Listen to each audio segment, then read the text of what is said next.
Good morning and welcome to today's live Stahls TV presentation, The Complete Guide to Printing Bags. I'm Josh Ellsworth with Stahls TV, and I'll be your host today, teaching you tips and tricks and the right techniques to print any type of bag that you can imagine. I want to thank everybody for joining us, and if you're viewing through the GoToWebinar client, feel free to type in questions throughout today's presentation. If you're attending live, I'll stop and answer those throughout.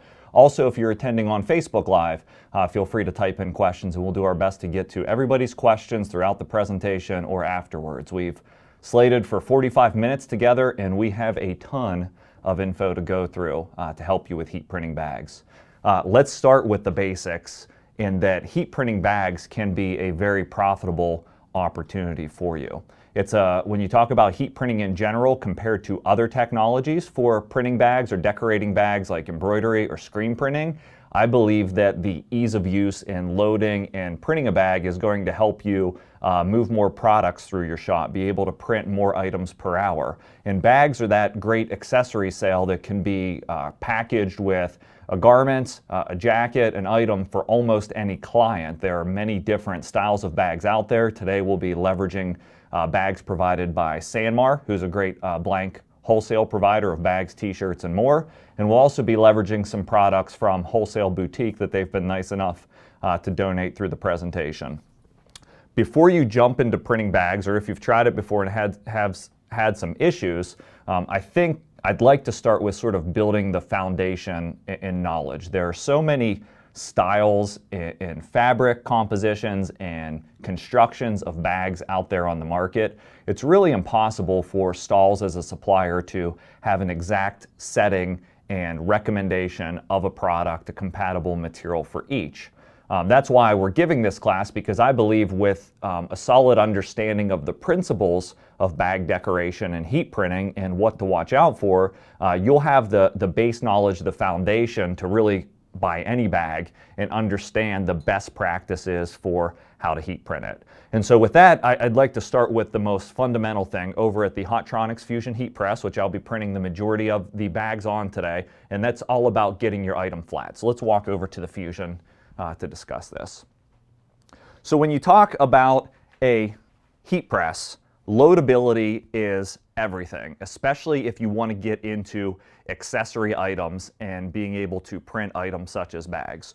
When you look at the actual style of your heat press, ideally you would have a unit that is threadable, meaning completely open underneath, because that's going to allow you to split your item and ultimately get the print area flat. So that's key number one when printing bags, is you want that print area as flat as possible. And naturally, that's a little more challenging on a bag than it would be with a t-shirt, because we typically have a lot of pockets, pouches, perhaps even hidden inside the bag like zippers.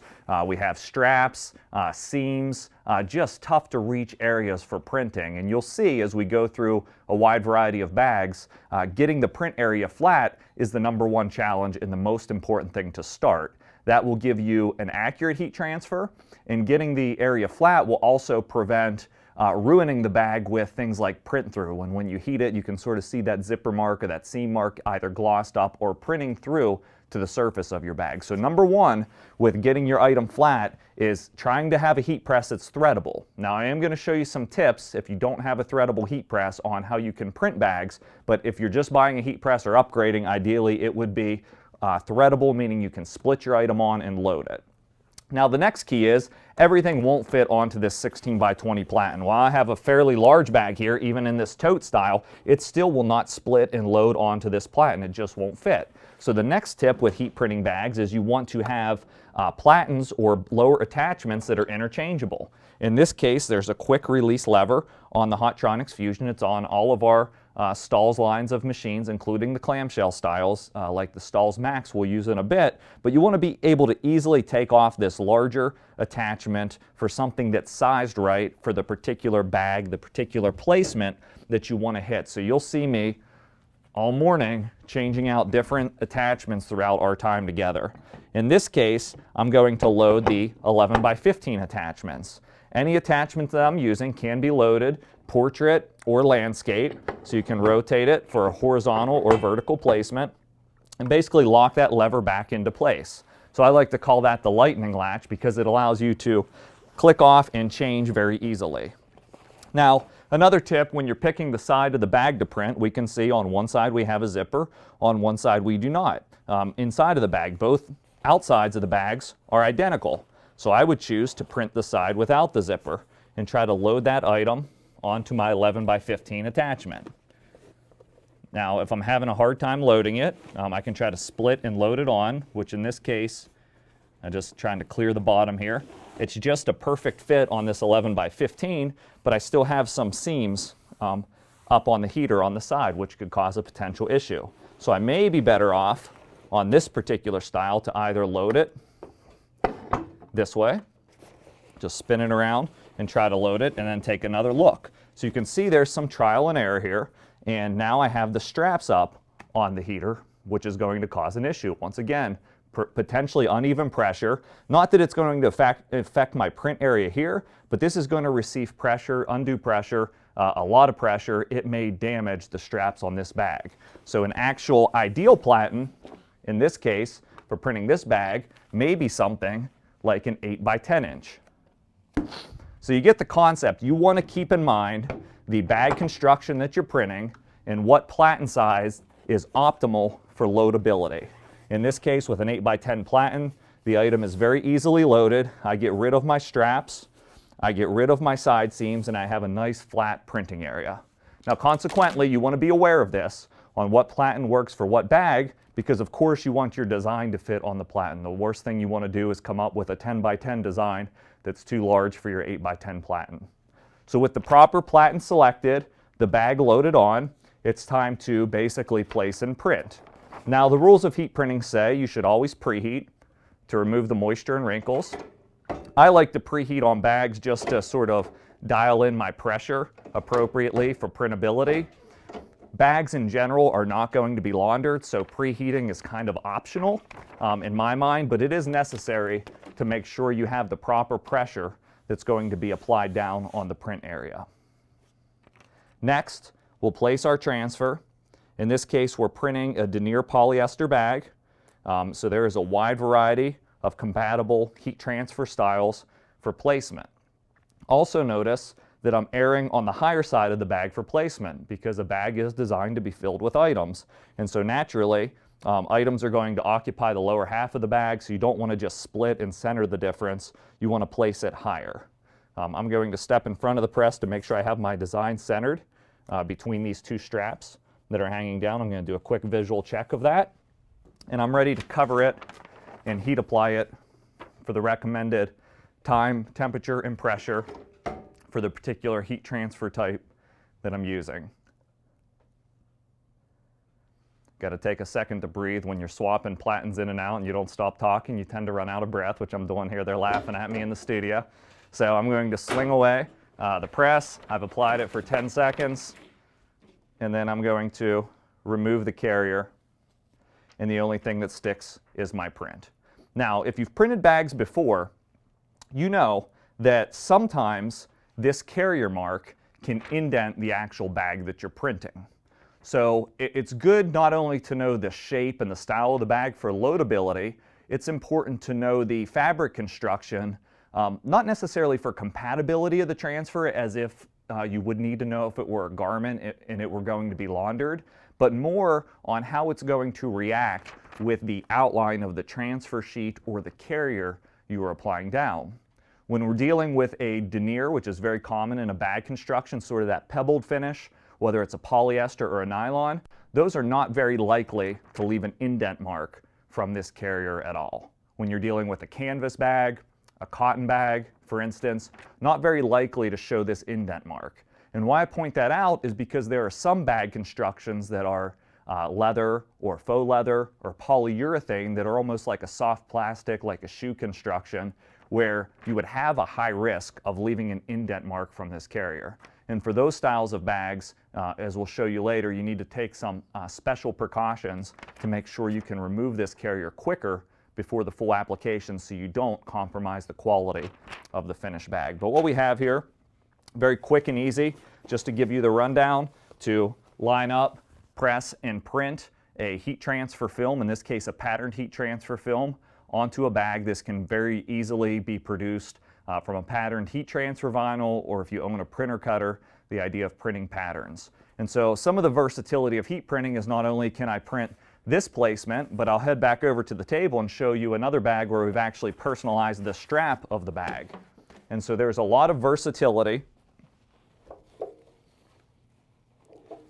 when it comes to heat printing, and I have a whole bunch of bags here on the side to show you, but in this case we've done the same thing. We've done a 2-color application on the bag, and if we can zoom in close here, I'll try to find the frame, and we have a sort of just married word mark personalized across the faux leather strap on this bag. So really, when you talk about heat printing, I can hit almost any placement that you can get. And then thanks for the comment on Facebook, Amy. I do believe it's time to bite the bullet and purchase the Hotronix Fusion, because that's going to make your printing life easier, and not only easier, more accurate to get a quality result with all the different items that you'll want to print in your business. I always tell people, if you're thinking about investing in a heat press, try to get one that's as versatile as possible, and really the key word for me is loadability. At the very heart of the press, how easy is it to load different items, because that's going to open up more sales opportunities from for your business, allowing you to print more variety of items, also allowing you the speed to print more items per hour with quick and easy loading, not having to fumble with pads and pillows.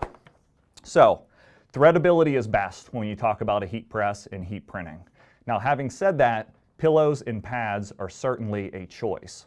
And so when you look at pillows and pads, for those of you that may be new, basically we have 2 choices. We have what we would call a print perfect pad. It's basically a silicone, rubber, medium sort of density material. Some people would use mouse pads. I'd recommend the actual print perfect pad, but this is the actual material that's on the bottom of the heat press. On semi-flat style bags, you can actually insert this into the bag to raise the print area, to get rid of those zippers and seams and that structure, to get your nice flat printing area rather than threading it.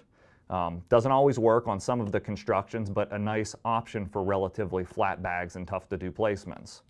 Also, there's a heat printing pillow, which we'll also use in an application a little bit later. The pillow can be used, but you cannot achieve as high of a pressure on the pillow as you can the pad, because the pillow has a lower density. And so if you have an application that calls for a heavier pressure, you'll have to go towards the pad. But the real benefit of the pillow is, because of that low density, when you heat press a bag that you just cannot get rid of the seams or the zippers because it's too tight of a fit, those sink nicely into the pillow to help level out that print area to give you an accurate application. Both of these items come in a lot of different styles and sizes for you to order. So getting the print area flat is absolutely key. Another major challenge when you start to lower, make the print area smaller, is achieving the accurate pressure. So just making sure that you don't want to hammer down a heavy pressure on that small little 4x4 platen, because all that pressure is going to drive down to a smaller surface, and you're probably going to leave a heat press mark. So for instance, an 11x15 platen should get about half of the pressure that you print on your 16x20 platen. So when you go down to something like a 4x4, we're talking about a quarter of the pressure that you would normally apply across the 16x20 surface area. So when you isolate a print area, reduce your pressure is one of the tips as far as getting that area flat for printing. Next is selecting a compatible material. And so some key bullet points I have here before we print another bag is, the thing I say is one that will stick and that will stay.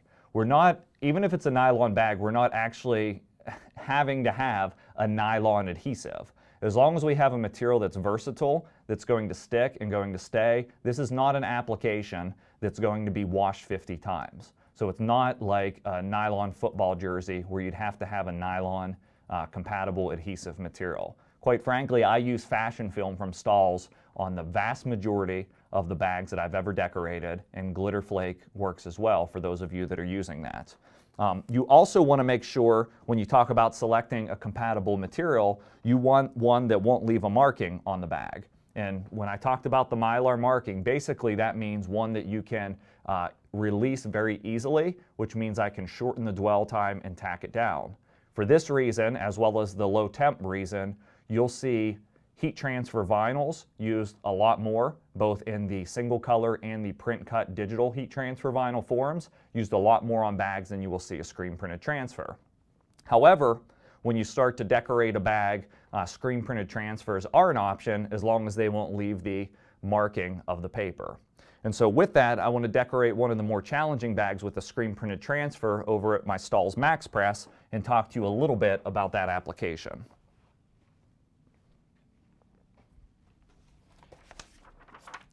Polypropylene is one of the more challenging bag fabrics that people are wanting to decorate.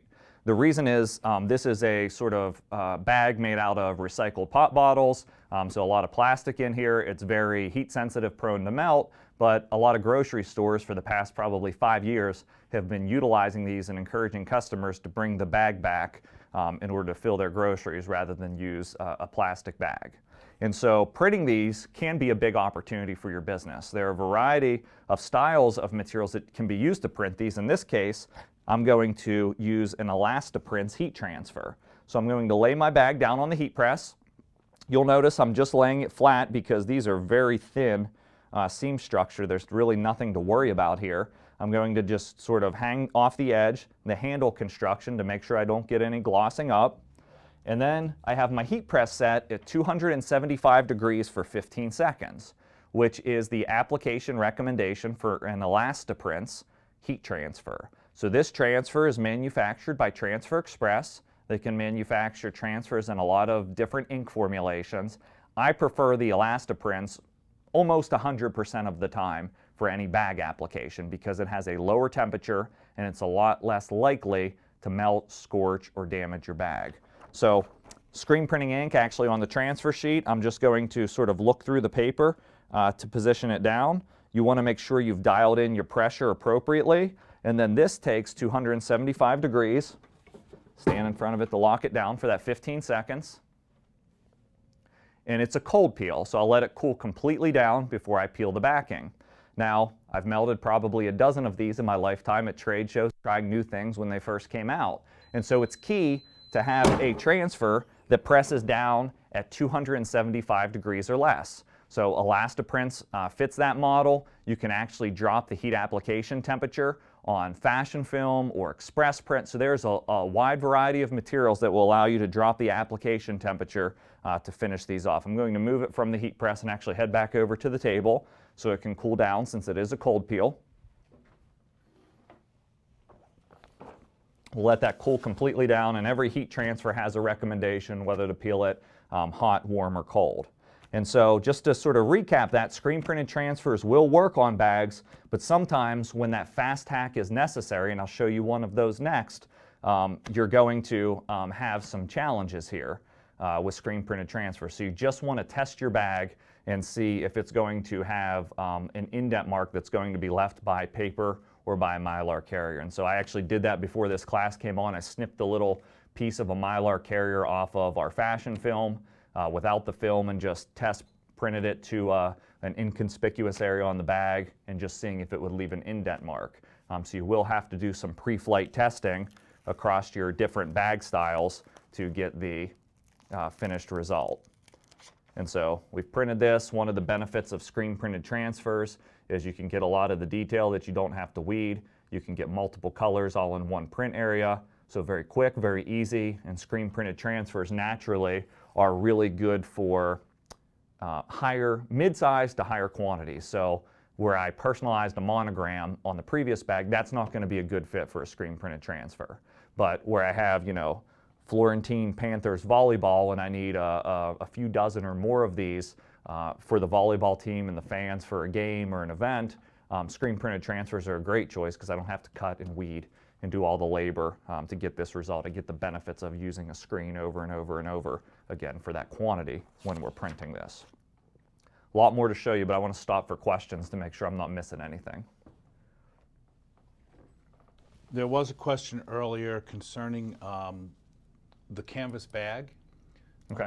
They're curious as to what was the name of the bag and who was your distributor. That comes in from Donna on our GoToMeeting setup.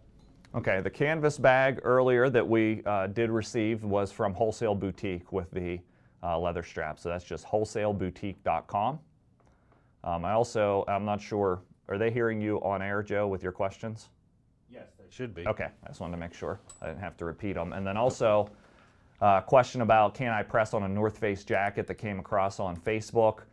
You just want to be careful because that may be an item that's going to be laundered. So while I believe that you'll have no issues really pressing and adhering to it, there could be some sort of waterproof coating. Odds are there is. And so you would really want to test that with your particular transfer selection to see if it's going to withstand the test of durability. One good sort of nylon, really strong adhesive material that works good on outerwear and is likely to succeed is called Gorilla Grip 2 from the Stahls lineup. It has a really strong nylon adhesive, limited color selection, but for basic finishes, durability on outerwear, it's a great choice. Don't necessarily need to use it for bags because it's very easy to apply.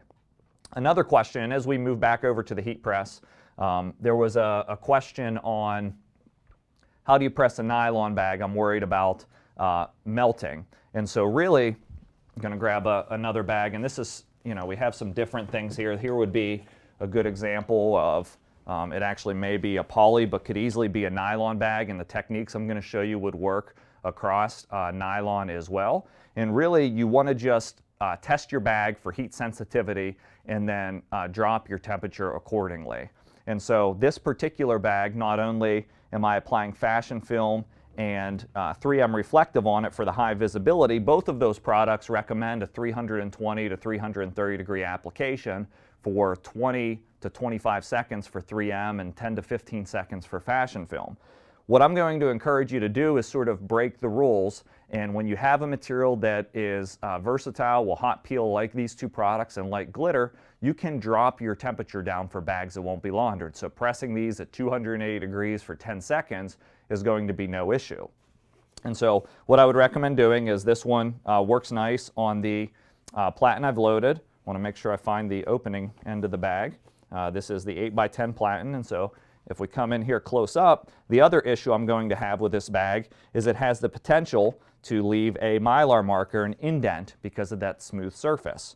And so what I'm going to do is I'm going to tack down the background layer first.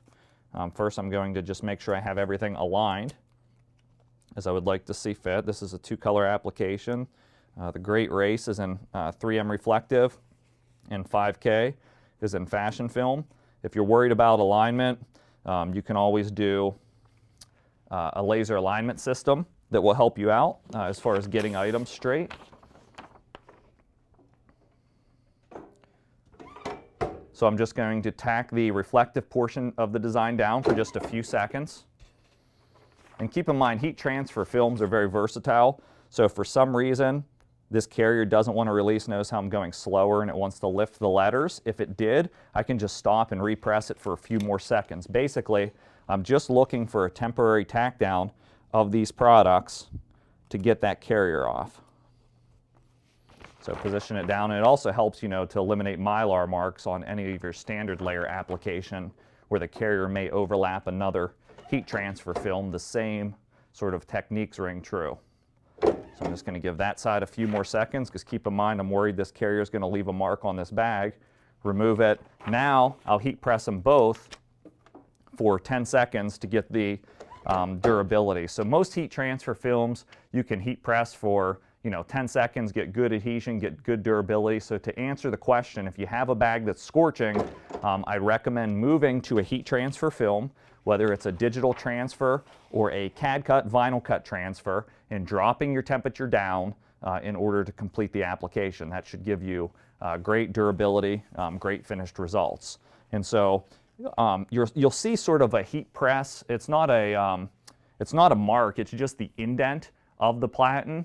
So you have to be careful that customers don't perceive that as a mark. It truly is just like ironing that area in the indent of the platen. So one thing you can do is sort of work the bag out while it's still warm, and through normal wear and tear, customers will never see that throughout the process. It's literally the indent from just the pressure and the heat, not a marking at all. So great opportunity. Reflective is a great product.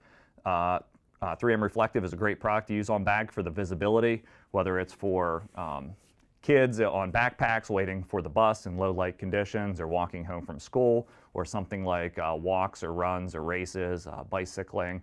Great opportunity to use reflective across different styles of bags. And so just to sort of keep printing some different items to show you some techniques, I'm going to swap out to a new attachment, in this case a 6x10.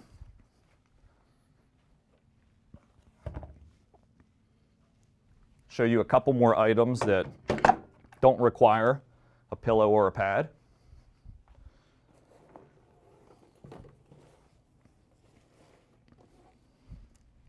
But do require a different technique. So this particular bag, it's more of a purse style, and it's a faux leather material. So some risks on this are really its heat sensitivity and may want to melt. This once again was provided by Wholesale Boutique. They have a pretty big line of purses and clutches and all sorts of wallets and different things that are unique.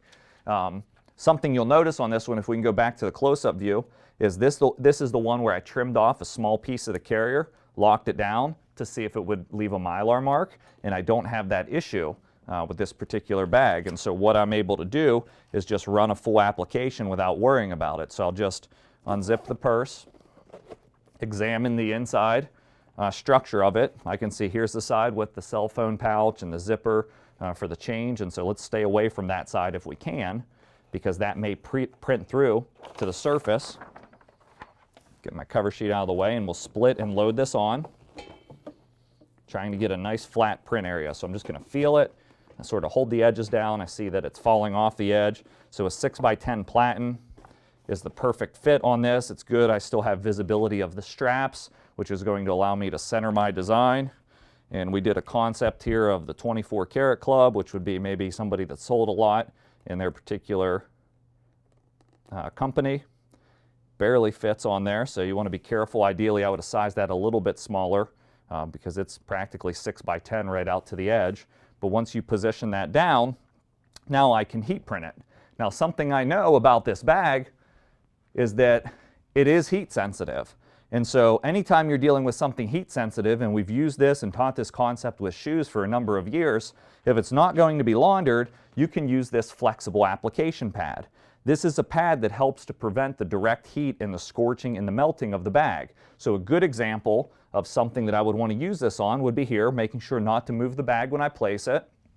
Another good example of something we've used this on as a pad in the past, although it's not a bag, is like a padfolio.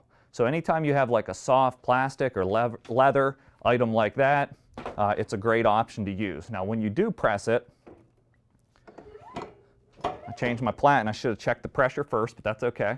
I'll do it now. I'm going to make sure it receives. I'm at about a 3 pressure because I'm on a smaller platen surface. I'm going to press it for 20 to 25 seconds. Fashion film requires about 10 to 15 seconds, so I'm giving it an extra 10 seconds to get through the coldness of the pad that's went on to the press and make sure I get accurate adhesion to the purse.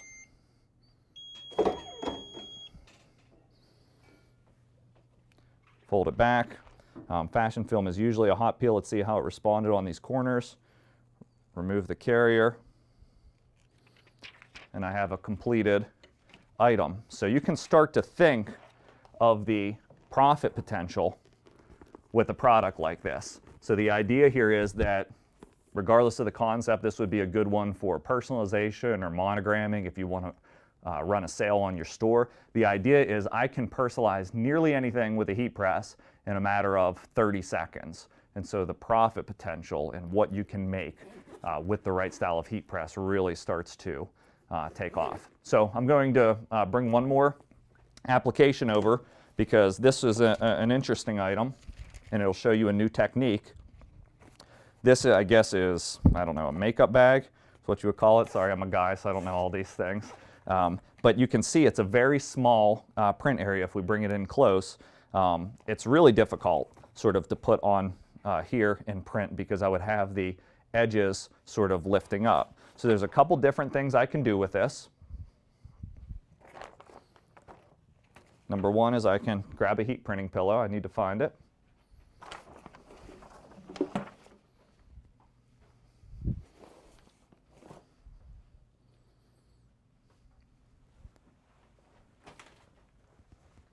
Looking for a smaller one. I had a small one here that disappeared somewhere under all this stuff, but I'll grab a slightly larger one. I could put a heat printing pillow under it and then put the surface up, and then those seams would try to sink down into that pillow. These are pretty hard, rigid seams.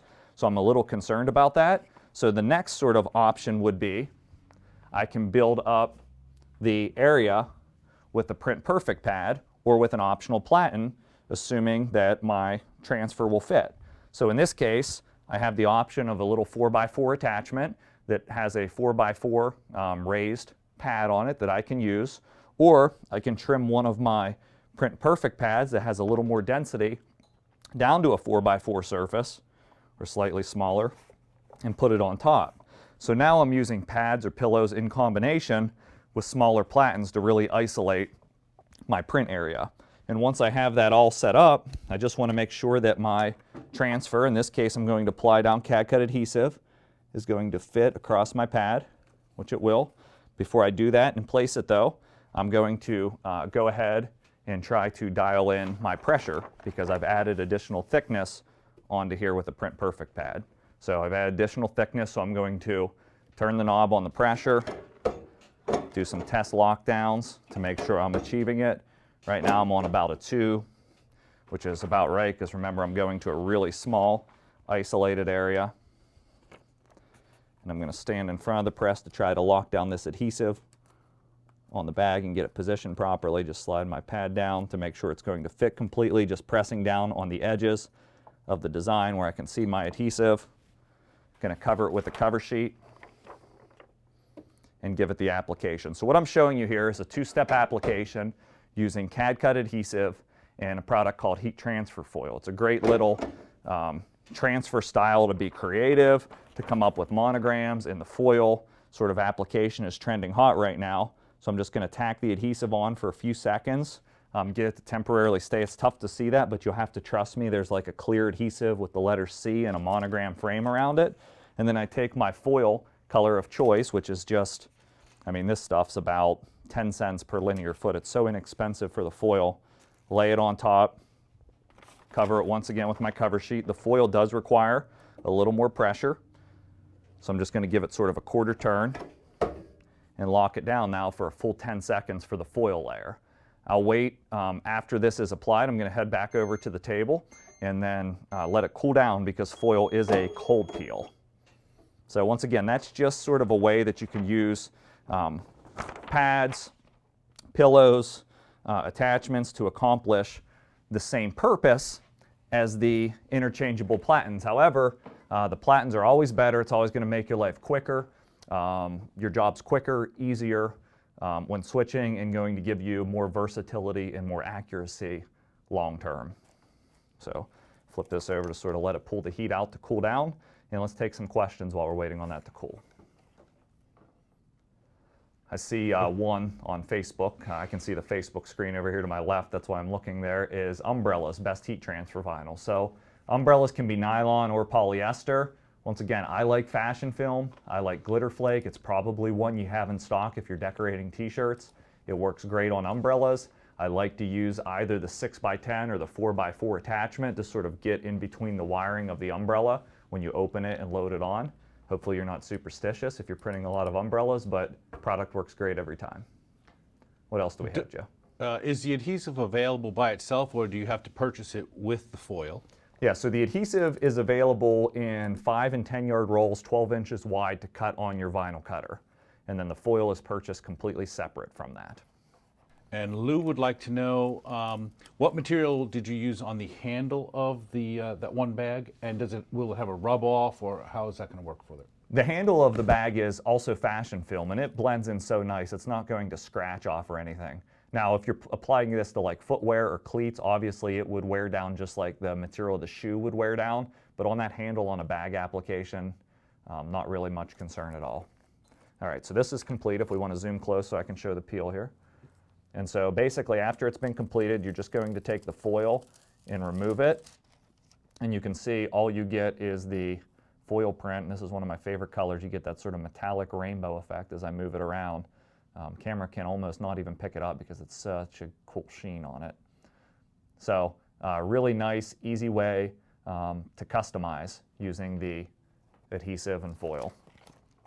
Okay, so got all kinds of bags. We got about 10 minutes left roughly, but I want to make sure I'm hitting any questions. That way we're not leaving people behind. At this point, we're all caught up from our side over here. Let me just double check our Facebook real quick for you. Okay, how many different platens does the Fusion have? I see that question from Stephanie. Gosh, I don't have a count, but 6x10, 8x10, 7-inch round, 4x4, 11x15, 6x20 for legs and sleeves, shoe platen, under the bill platen for hats, also works nice on short sleeves. I think that's about it. There could be some more, there could be custom. Koozie platen, Jimmy's showing me signs here for the koozie platen. So 9 or 10 platens, and if there's one that's not available you feel like would be a good size, we can always do a custom sized attachment as well. Now those platens are all the quick change with the pin registration system. They work on the Fusion, the Max clamshell, the Auto clamshell, any of the latest models they're interchangeable with. Peter would like to know, how would fashion film work on a quilted bag? A quilted bag. I don't think you're going to have any issues with fashion film on a quilted bag. I mean, if you're going directly over like a seam, and we're talking about sort of a quilt style, you may see that sort of seam texture through the fashion film, so you'd have to be comfortable with that, but it will almost look like it's becoming part of the bag. Quilt material is usually a cotton base, so no issues there at all. If you're worried about that seam showing through, thermofilm is a great alternative. Which brings me to my next point that I want to talk about now that we have the basics of loading and getting items flat on a bag is when you're dealing with a polyester bag or a neoprene, the last thing you have to watch out for is it going to bleed through the print? And so bleeding from polyester-based fabrics usually only happens when you're using a light color transfer on a darker color bag. So white film on a red bag or yellow film on a green bag. You start to see a little bit of bleed through, and sometimes it almost comes up sort of spotted and looks like the material's molding or something. That's dye migration. And so if you find that you're decorating a polyester bag that's prone to bleed, and the only way you know this is through testing, then you want to go to a product like thermofilm, where it's like sort of a double thickness material that will resist that migration. Now you don't have to worry about that if you're decorating nylon or canvas, which is a cotton base, or any of these other bag constructions, even like the faux leather bag. But once you hit polyester, you just want to make sure it's not going to bleed, so some testing will be required, or you can just go with thermofilm and not worry about it, knowing that it won't bleed through. Okay, I'm sure there's more questions. I want to make sure we press some more bags and show you some more techniques. Let's head back over to the heat press. And this time, let's show, this one's a unique one. It's a backpack. So it shows an opportunity. The product that I'm going to use on it is Fashion Film Electric, which is basically same as fashion film, just comes in metallic colors. And I'm going to try to hit a placement on this bag of this pouch. Now this pouch unzips so I can get a nice flat area. I have my 6x10 platen loaded, which is probably my most likely to work, but I found out through some testing I cannot get rid of these zippers no matter what I do. So even if I turn this platen sideways, the pouch is just sized in such a way that it's very tough to get rid of the zippers. Now one thing I could have done is sized my sort of fish down to fit my 4x4 attachment, which would have been great, but guess what? It's too big. So I have two options here. Number one is I can break this up into 2 steps across the 4x4 platen, just to sort of press one side and then move the bag over and press the other side. That won't hurt a heat transfer film. Or I can lean on that heat printing pillow, which I haven't used yet. So we're going to show you that. First, let me make sure my fish fits across this platen. A little bit of a tight fit, so it's no big deal. I'm going to change out to something bigger so I won't have to be so worried about getting accurate pressure. I'm going to load my 8x10. I'm going to lay my heat printing pillow down on the platen. And I'm going to work to get my bag to hold in place. It's not wanting to, so what I'll do is I'm going to place my design first where I'd like it. Then I'm just going to use my hand to support the bag and hold it in place as I lock the press down. Now what you'll see is everything's going to sink in here. I'm going to use my other hand, sort of like playing Twister here, grab my cover sheet. Should have checked the pressure. Too light of a pressure.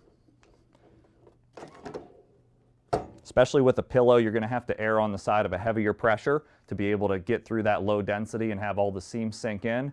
But I'm going to give it the full application, which in this case, we'll do the 300 degrees, 10 seconds. Remove the carrier. You can see my bag's already started to slide off because I let go after it was locked down. And then I'm going to hot peel, release the carrier. So a couple nice things here. Number one, all those seams sunk down into the pillow. The zipper did as well. If it's a plastic zipper, you have to make sure it's not going to melt. 300 degrees typically isn't going to impact the zipper. If it's a metal zipper, obviously you don't have to worry about melting it all, but really easy, quick personalization. Backpack, once again, available from Wholesale Boutique. Everything in this class came from either them or Sanmar. And so great opportunity there. Now I can get really creative on this bag, you know, if I want to customize the straps. Basically with a heat press, I can hit just about any placement you can imagine. Even if I wanted to decorate something on the top edge of this bag, I'd probably be able to go grab the under the bill platen and thread this over, or the shoe platen and just load it on a prong and be able to hit that placement. So the versatility, the areas you can print, I can't stress that enough, because that's going to help you stand out from the screen printer or from the embroiderer where they're tough to hoop areas. So when you quote and you offer personalization here, it's not going to be able to be duplicated very easily. And that's the power of heat printing. If you have a heat press in your shop, use it to your advantage. Now, one thing I want to show you, sort of a mistake that we made, because I think it's important to learn from, is look how crooked that is on that bag, right? And so this was just an application where we didn't take the time to line it up. Obviously time is one thing, but one of the things that happened here is when we loaded this bag, we didn't have visibility of these sort of straps or markings on the bag that would help centering be made easy. So if you ever have an area where the print area is so isolated that you can't see the full construction of the bag, I'd recommend that you just take something like thermal tape, take off a strip of tape, and while the bag is in its constructed form, just tape a centering line, just a marking there. So now when I load it, I know I can center my design to that centering line, and that will make your life easier with customizing it. And so there are a lot of different styles of materials that can be used with bags. We'll go over where we can get a close-up here. You know, this just shows you some concepts. This is a felt bag from Sanmar. You can see we're using our pre-sewn distressed letters. This actually isn't sewn at all. The letters are sewn, and then you just heat apply them with a heat press. That product's available from Stahls.com. We also have Sim Stitch, we call it, which is basically a simulated stitch twill, where you can buy lettering kits or even word marks, customize or designs for you, and heat apply those down. So if you could, it's tough to see on this camera, but the very edge gives you a simulated stitch. We'll try to come in close for you here. Now we're starting to see it. So you see the edge, it almost looks like it's sewn, even though it's not. So all kinds of different options available. And if you want to know, one of the questions that came in is sort of the texture of the screen printed transfer. Obviously with heat transfer films, we can get textures and glitters and flocks and all sorts of different finishes. The screen printed transfer is typically smooth. The Elastoprint transfer, that's a low temp one from Transfer Express, has sort of more of an athletic feel. It's not thick at all, but the finish is just smoother and more of a grippy texture. Whereas like a goof proof or a hot split transfer feels more like a traditional plastisol ink, but certainly acceptable. Customers love this finish. I'm going to heat press, I think, one more bag to conclude. I know we're a couple minutes over, but I feel like we prepped all these samples. We might as well press them if you can stick with us. So let's head back over to the Fusion because I want to show you glitter applied down.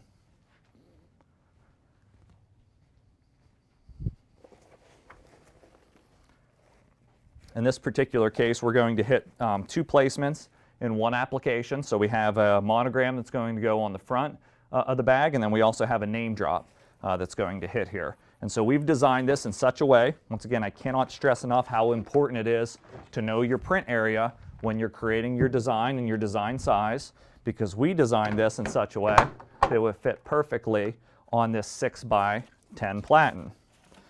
Very simple in that I can just split my bag, once again making sure I pick the side without the zippers, load it on, sort of shove the excess under there so it doesn't get in my way. The straps are outside of the printing surface, as we see here. I will take time to check the pressure.